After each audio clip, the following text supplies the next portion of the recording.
mawawala yung connection niya pag in-off. Yung ano niya, wala.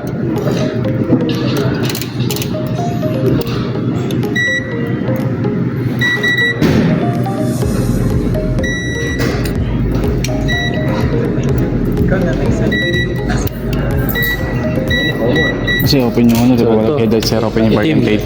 Wala yun.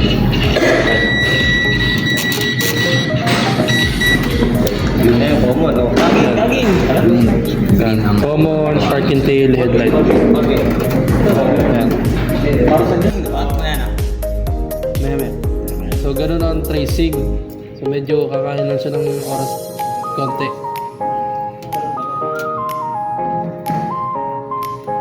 Off mo na lahat. Pusukan natin maliit. Tatlo. Isang common. Lagyan natin parking tail.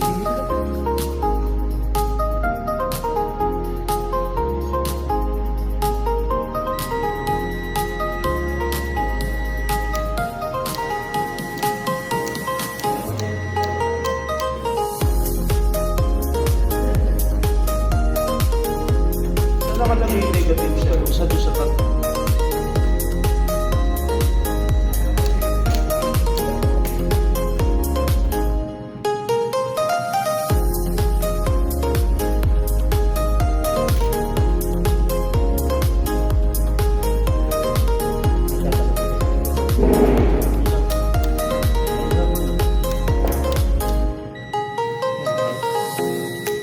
So, ito yung pula, headlight.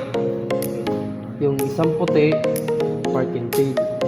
Yung isang puti, common. Ngayon, magtataka kayo bakit yung parking tail umiilaw pati sa headlight. Umiilaw, tumutunog. Tutunog talaga yun kasi hindi mo naman enough yung parking tail.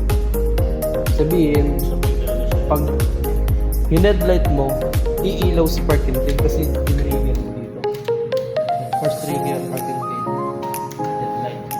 Sabay talaga sila. Ngayon, kapag in-off mo yung headlight, mamamatay dapat sa headlight. Buhay si parking tail. So, kailangan, pag hinanak mo si parking tail, unang trigger, iilaw lang si parking tail. Pero, pag halimbawa walang connection yung headlight, di ba? Pag yung headlight mo, hindi dapat siya mamamatay. Buhay pa rin. Wala ka lang headlight. Okay? Kaya ganyan. Kaya ganyan. Sabay sila. Kasi pag in-off mo yung headlight, buhay pa rin yan. Pag in-off mo lahat, saka siya mamamatay. Ganun siya hanapin. So, halimbawa, tatlong wire yan. Hindi dapat, huwag nyo assume na kung nakita nyo na agad yung parking tail yun.